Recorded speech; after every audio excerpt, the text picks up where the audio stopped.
against poverty-stricken old age.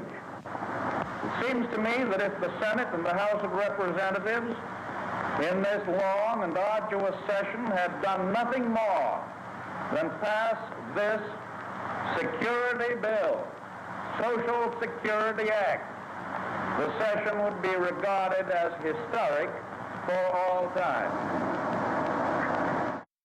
That was President Roosevelt in August of 1933, 35, 2 years after he came into office. Frances Perkins is standing behind him. She chaired the committee that pushed through Social Security. She's the first female cabinet member ever. Talk about her influence, how she came into the inner circle of FDR. She was a completely remarkable person and a woman far ahead of her time.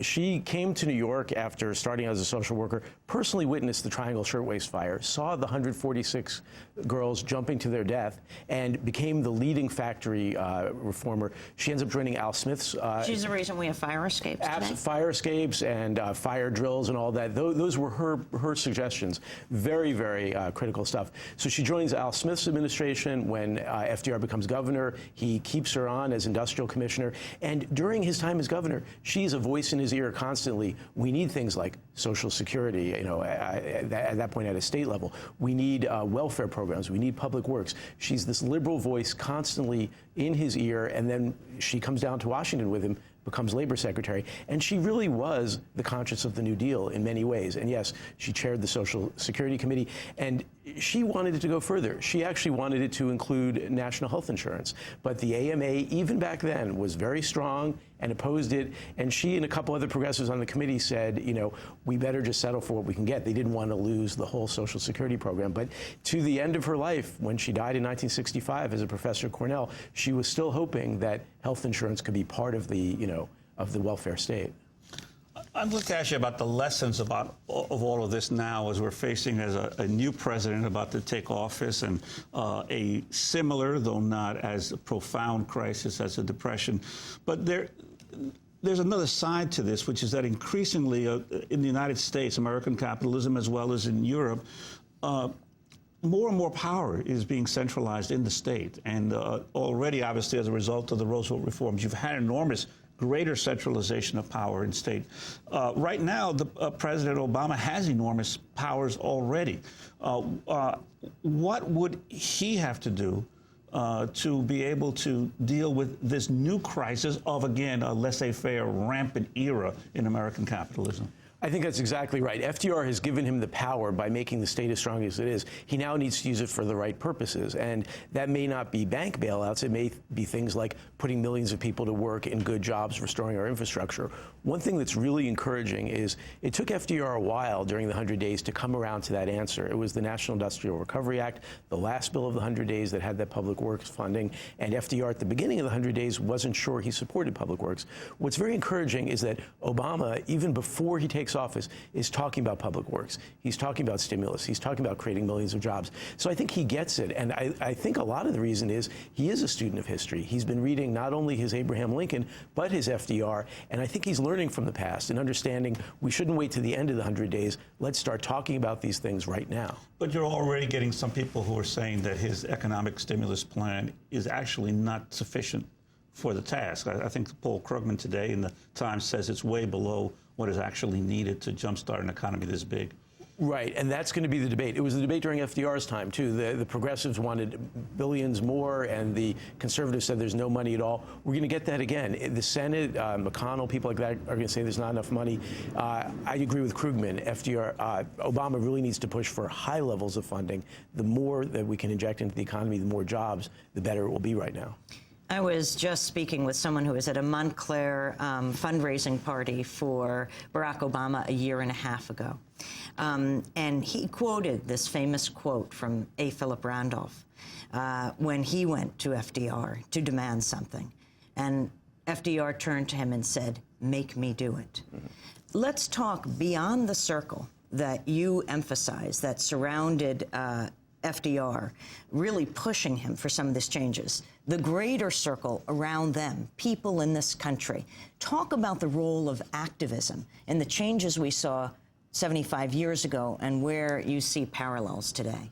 Sure. I mean, one of the other things FDR created in addition to the welfare state was the New Deal Coalition. And the New Deal Coalition incorporated lots of different groups that all voted Democratic, got the Republicans out, and FDR felt they were his constituency and he needed to keep them happy. So that included union leaders were very important, and that's why we got the right to organize was in the National Industrial Recovery Act, because the union leaders demanded that. Farmers were very important and had been fairly Republican. To keep them voting Democratic, FDR gives them, a big relief program. Urban workers, the heart of the Democratic electorate, FDR gives them things like the first welfare program. So he's constantly managing all these groups. And yes, when the union people spoke out, they got more things, they pushed back. So he was very responsive to pressure of this kind, and he wanted to keep everyone in the coalition happy. So it's definitely an argument today that people who elected Obama need to tell him now what they want. If they want, stronger union rights, they need to tell him that and remind him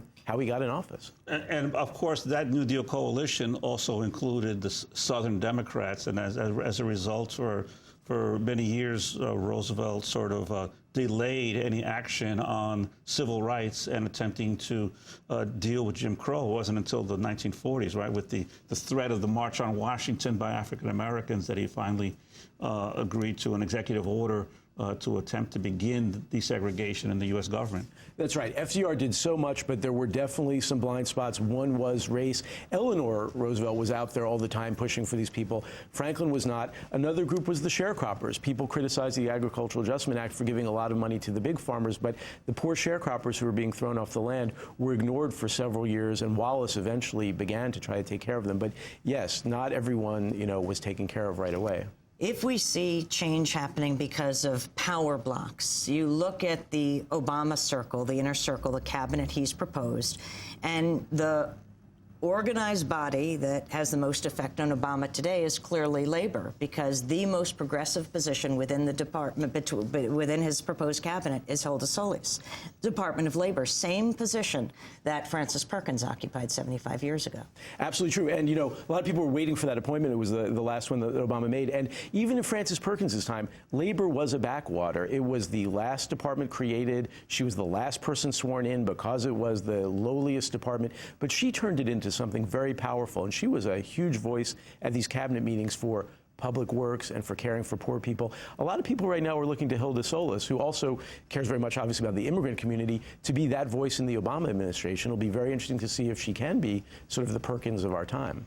And already the corporate America is preparing its campaign against the major #1 issue, obviously, of organized labor, which will be the Employee Free Choice Act. And there's already a huge multi-million-dollar campaign being organized to stop that legislation, isn't there? Absolutely. But you could almost hear Obama thinking, like FDR did, make me. So this is the time really for the labor unions to come forward on that. The importance of speed, Adam Cohen, on the issue of these changes, pushing through these changes. Incredibly important, and that's something the 100 Days was all about. Right now, Obama will be coming into office with incredibly high popularity, a honeymoon, people looking to him to act. This is his moment, and I think he sees that. That's why he's already talking about the stimulus package, because with day one, that will be the height of his power. Get a lot of important things through very quickly before the grumbling and the dissent and it kicks in. This is his moment, and I think he's going to seize it. We want to thank you very much, Adam Cohen, for being with us. His new book just out this week, Nothing to Fear, FDR's Inner Circle and the 100 Days That Created Modern America. If you'd like a copy of today's broadcast, you can go to our website at democracynow.org, and we will be doing several days of special coverage from Washington, D.C., from the inauguration, 2-hour specials on Monday and Tuesday morning, Tuesday and Wednesday morning after Martin Luther King Day, the 20th and the 21st, and we'll do live coverage of the inauguration in the afternoon of the 20th. You can go to our website for details at democracynow.org. A very special happy birthday to Peter Curries. Democracy Now! Is produced by Mike Burke, Shrifo Dokadus, Aaron Mate, Angelique Comet, Steve Martinez, Nicole Salazar, Hani Massoud, Robbie Karen, Mike DeFilippo, Miguel Noguera, and Peter Curries, our engineer. Special thanks also to Becca Staley. I'll be with Louise Erdrich on January 14th here in New York, the great author. Go to our website for details. I'm Amy Goodman with Juan Gonzalez. Thanks so much for joining us.